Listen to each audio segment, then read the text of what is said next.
Welcome to Oh Hell No with Nicole.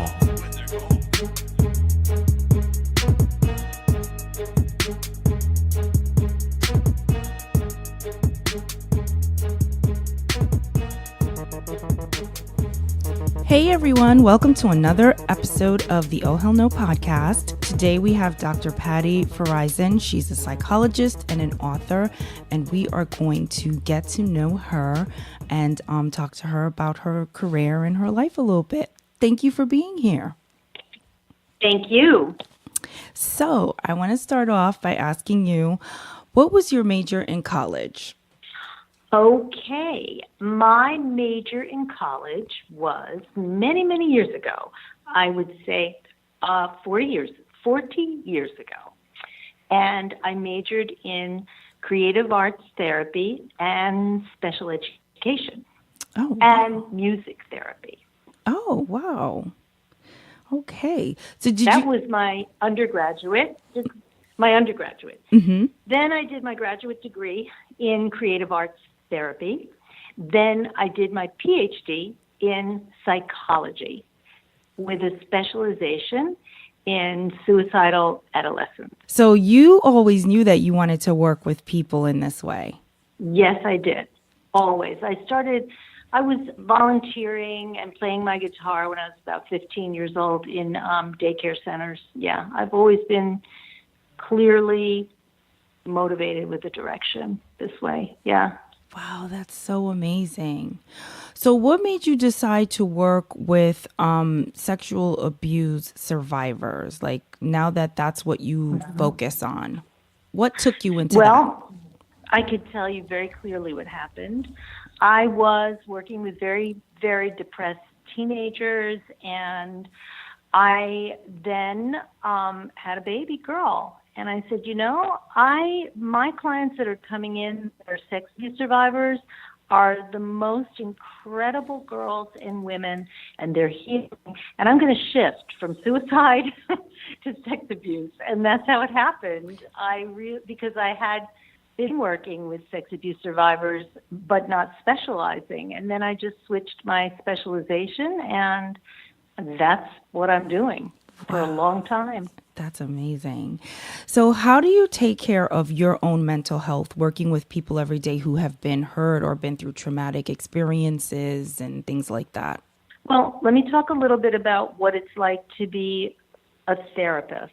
Okay. My gift is, to start, I'm a female, so of course I've been sexually harassed. I'm not an incest survivor. But of course, as a teenage girl and young woman, I've had obnoxious men do obnoxious things. Mm-hmm. So I'm a feminist. So, I came to it as a feminist, wanting to help women. And then when you're a therapist, you figure out what is your gift.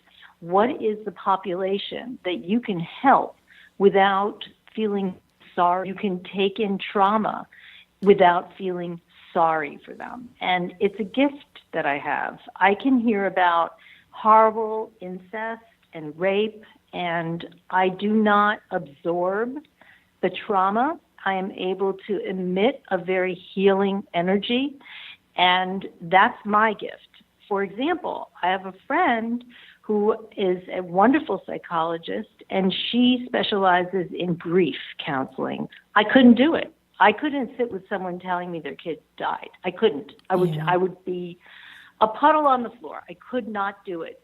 That's not my gift, but it's her gift. She can do it, but she could never sit with a rape survivor. So I think it's very important when you're a therapist to figure out what you can do that can really help heal people. And when you find that, it's a beautiful thing. So is that something that comes about as you're going to school and learning about different specializations, or is that just something that within yourself you just know? It's something within yourself as you figure out. Right. Yeah. You don't know it until you're in the room with someone and they're telling you their story, and you either feel too much empathy, so it's not helpful, or you really feel clear that you can help this person in their healing process. And I love my girls and my women, and I see them as the most righteous, vibrant, incredibly strong women that can surpass sex abuse. So I never tell a girl or a woman that's sitting with me telling me they feel damaged, they feel so used up and worthless and shame and guilt. I just am so clear. No, you're amazing. That's not your reality. That's what someone tried to tell you and do to you. So I'm able to have this very clear separation from that trauma so that I can be a healing force. Wow, that's amazing. I never knew that. Very interesting. So, with all the recent stories of sexual misconduct, were you surprised at all that this stuff has been going on? Because I'm telling you, like every single day that I turn on the news and I hear about this stuff, I cannot believe it. Really? No, I really can't. I'm like, who are these people? They are so like. These people are men. These people are a lot of heterosexual men. Oh That's my who they are. gosh. These are the guys in the fraternity. These are the guys on the football team. These are the men that are in power at your job. These are politicians. These are actors. These are fathers mostly. I mean, I don't know if you know, but incest is the most widely spread sex abuse. Incest. No. That's the biggest sex abuse. And sex abuse occurs between people that know each other. Stranger rape is rare, very rare. Wow. So yeah, I'm not surprised. My clients aren't surprised. It's good that it's coming out. Did you know that Me Too was started 10 years ago? No, I did not know that. 10 years ago, she started this movement. Mm-hmm. Wow. And every year, she goes on wherever, Twitter, Facebook, and starts the Me Too. Mm-hmm. I didn't know that either, but it's every year it's been going on. It's just that I believe with Trump, now we have to deal with it. So he's done us one favor by being who he is. So what do you think was the catalyst for all of this? Like, what do you think it was, Trump, or? Yes, I do.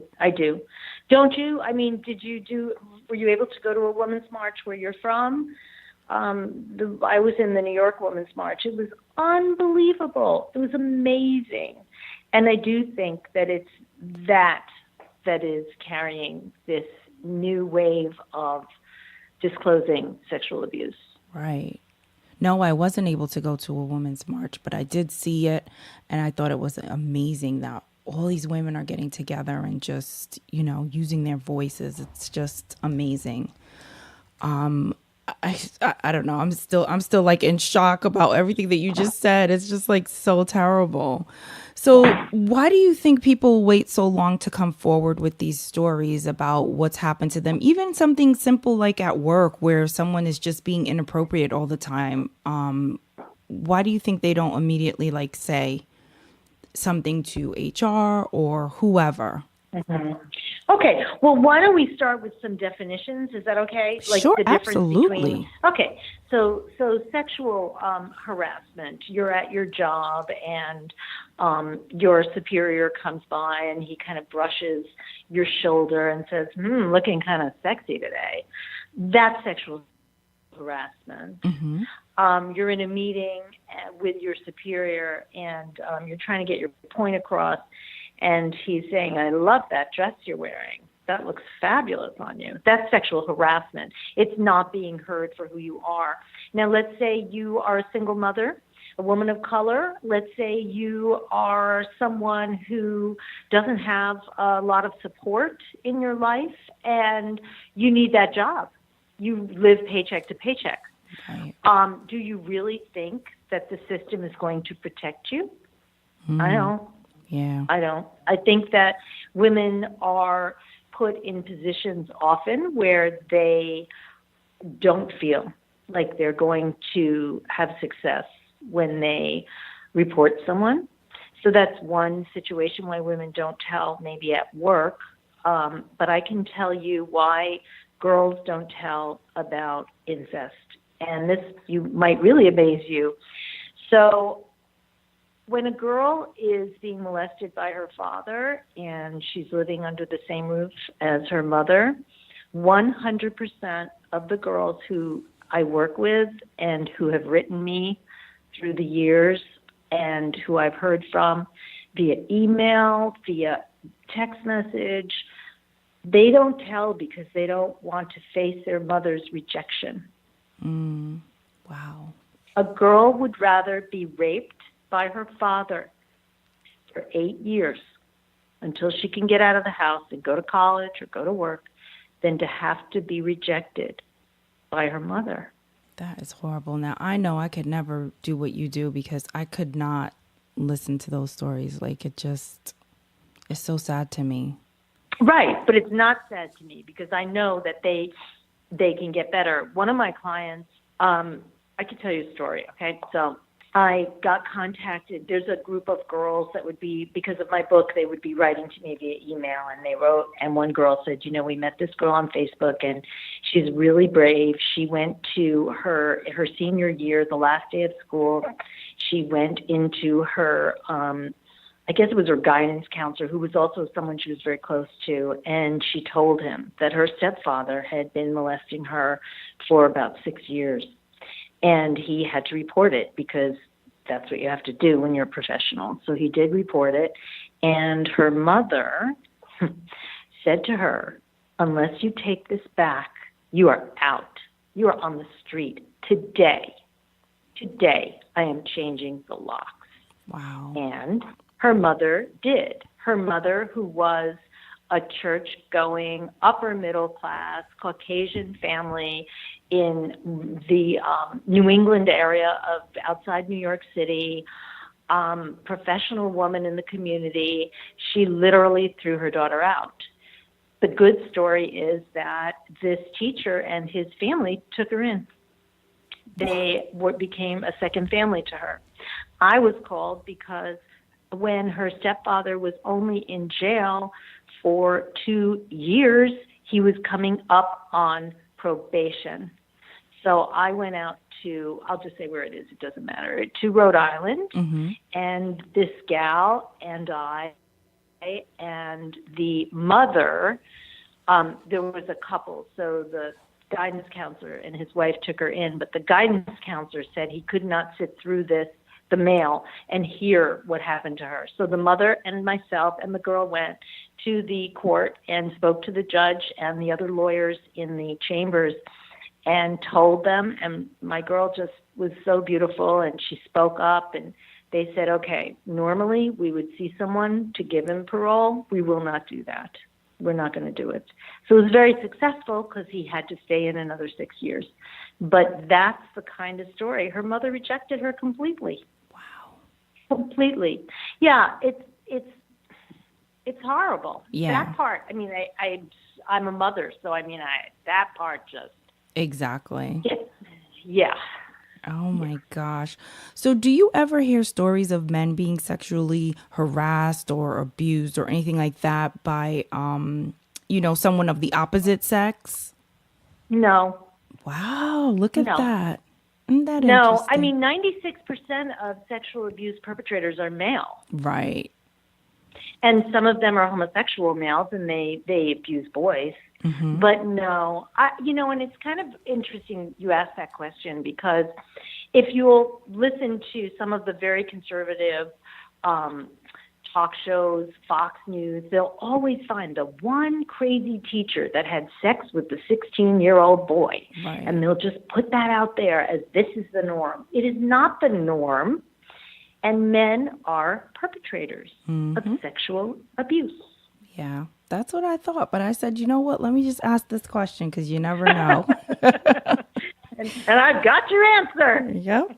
So what other things would be considered sexual harassment that might be very subtle that, might fall into a gray area where someone might be like, is that really, am I being sexually harassed? Or, in the workplace or, someplace Okay, so I think one answer to your question would be, how are you brought up? Are you brought up in a household where you're honored? Are you brought up in a household where you've been taught from an early age, don't let anyone touch you in ways that you're uncomfortable? Are you brought up in a household that says, you have our support no matter what happens, never be in an uncomfortable position, no matter what? If you're at your job or if you're in college and a professor talks to you, treats you some way, we are your parents, we are your family, we are going to support you.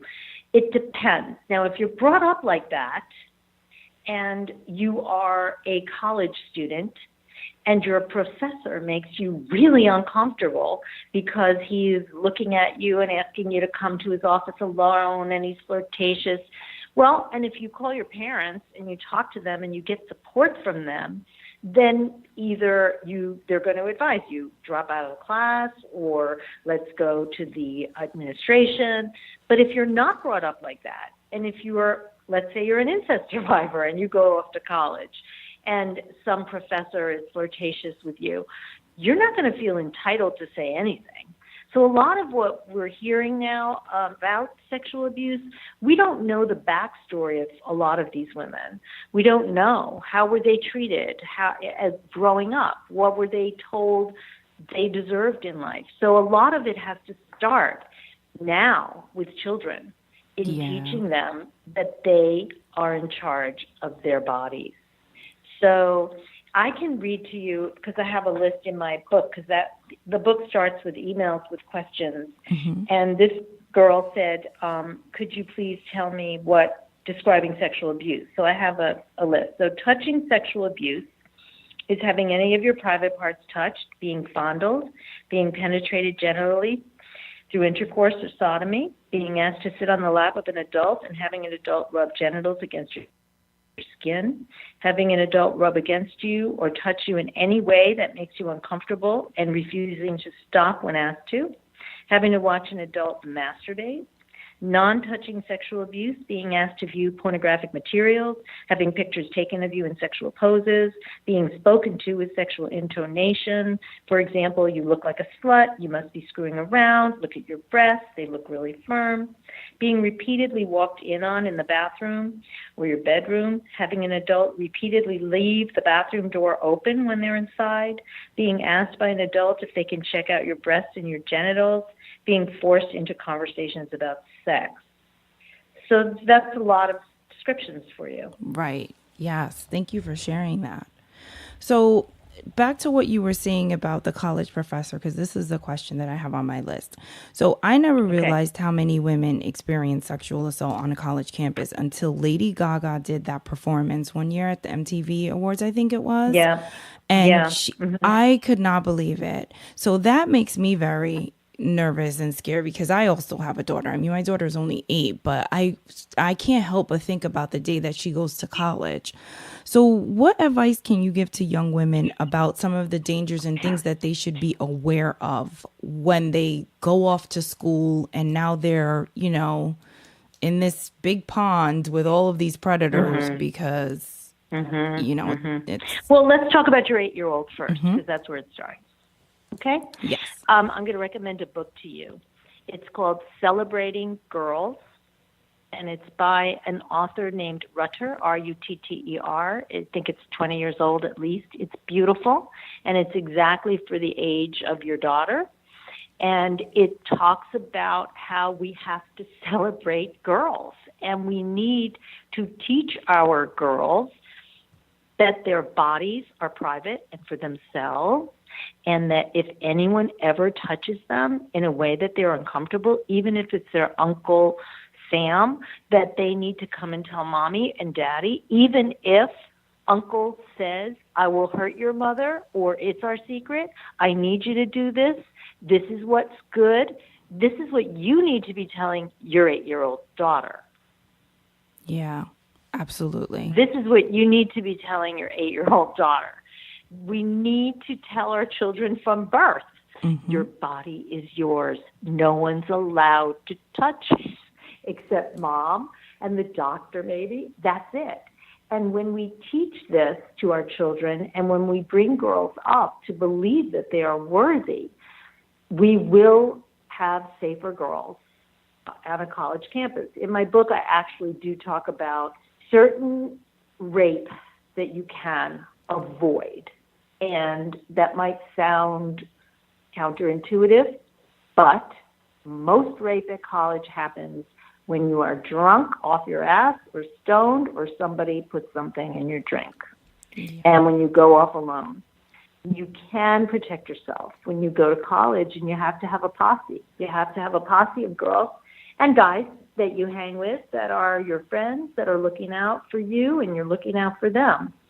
So also you have to be very careful and very aware as a parent of what fraternities do, and you can read about that. There's a book called Fraternity Gang Rape, which is a very informational, eye-opening, horrific reality. You just need to start. By the time your daughter goes to college, I think she's going to be in great shape because we're dealing with all this now, which is great. Yeah. But you got to talk to her when she's 8 years old. Yeah, I do talk to her. I do tell her. Yeah, I do because, I'm very open with her. I tell her the proper names for, her body parts and things like that. So, yeah. Excellent. Yeah. So with all these stories coming out, and like you just said, we're addressing it now. What kind of changes do you think will happen in the workplace when it comes to men and women and how we interact with each other? Do you think anything will change right now? I don't know. I have helped some programs write their sexual harassment rules and consequences and things like that. I think it starts there. Mm-hmm. I think that HR has to, in every single organization, every single company, every single school, they need to have a handbook on consequences for sexual harassment and definitions of what it is. And there have to be consequences. And then maybe we can go from there. But we are in a rape culture. I mean, that is reality. Mm-hmm. Yeah, it is. It's really scary. So you wrote... I think we have to keep talking, though. We've got to keep talking. We can't shut this down. Yeah. Do you know what I mean? Yeah, absolutely. I do. It's real, and we have to keep the conversations going. You wrote this book entitled Invisible Girls, The Truth About Sexual Abuse. So tell me about the title, Invisible Girls. Okay, so this is how the book came to be.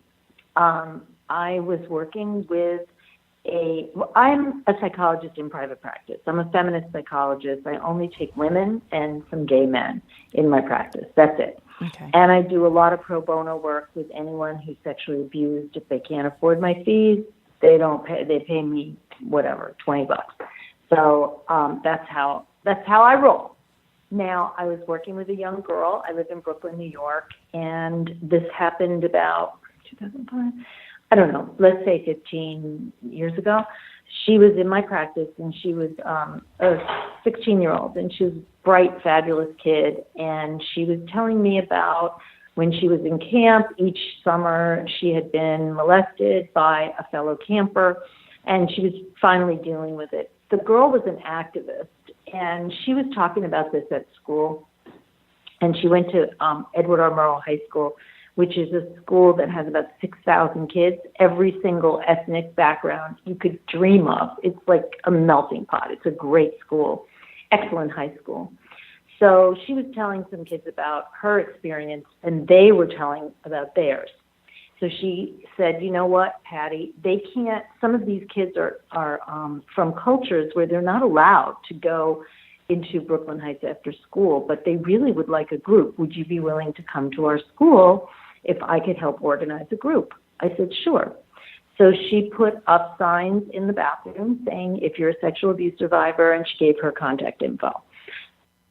I spoke with the principal of the school, and he said, use my conference room.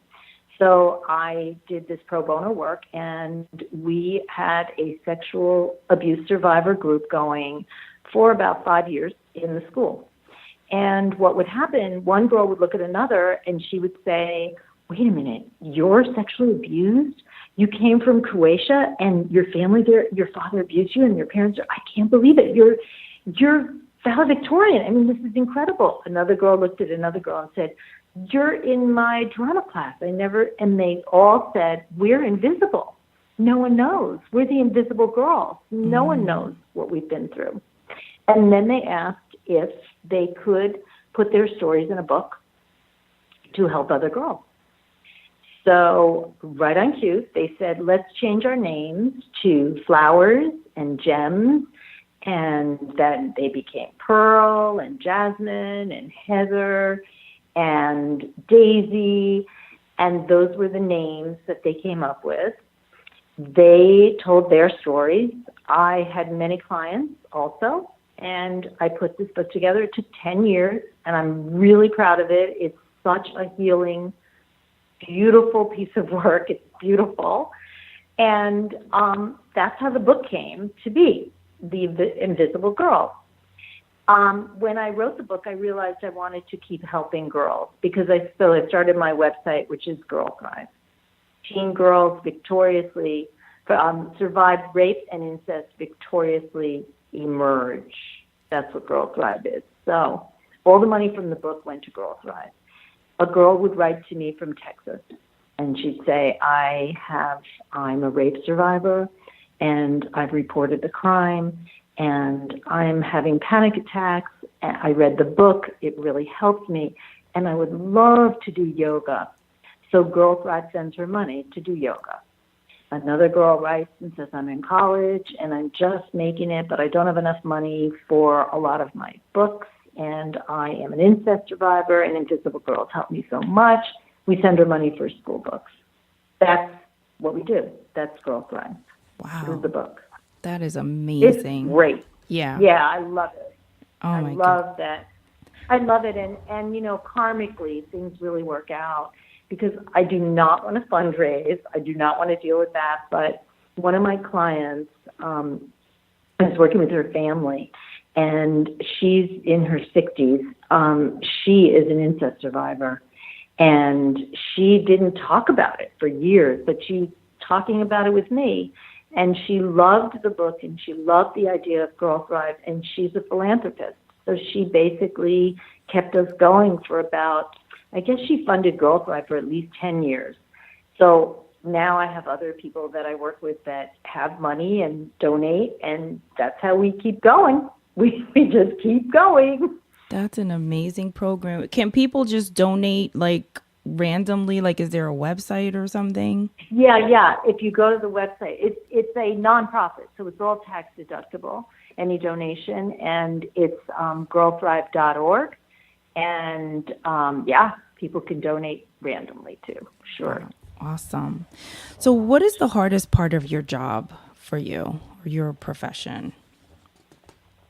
The truth? Yep. Billing. Paperwork. Well, that's good to know. Paperwork. Yeah.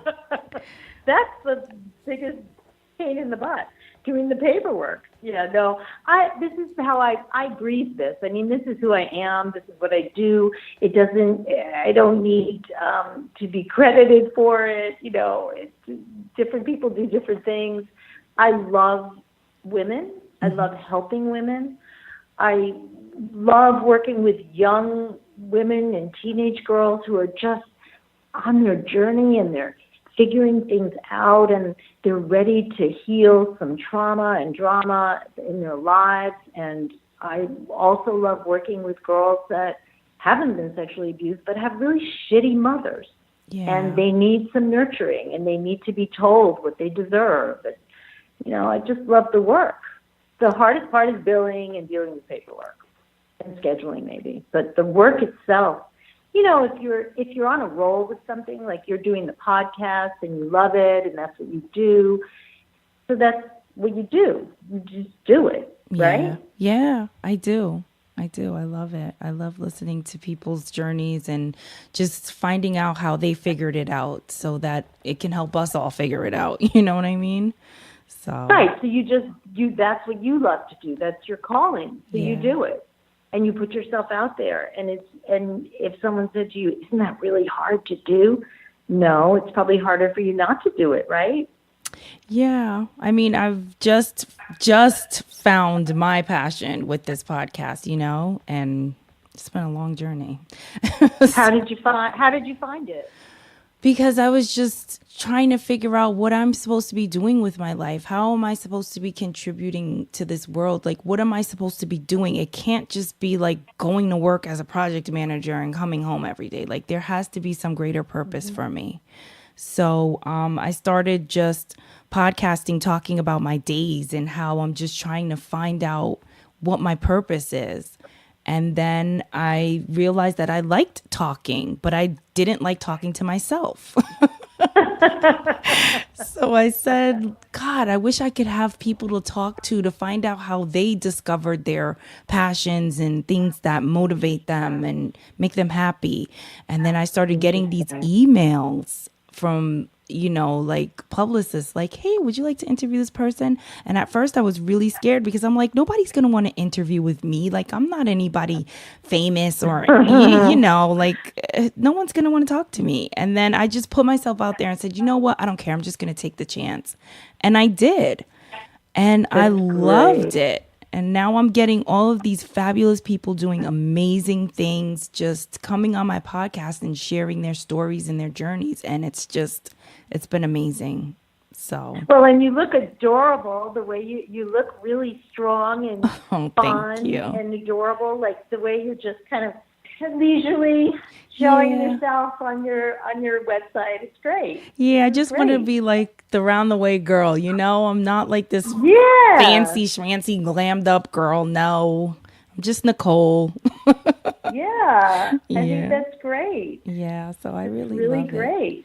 Yeah, and I appreciate people like you who do come on the podcast and, share your stories with me and my audience. I really appreciate you guys.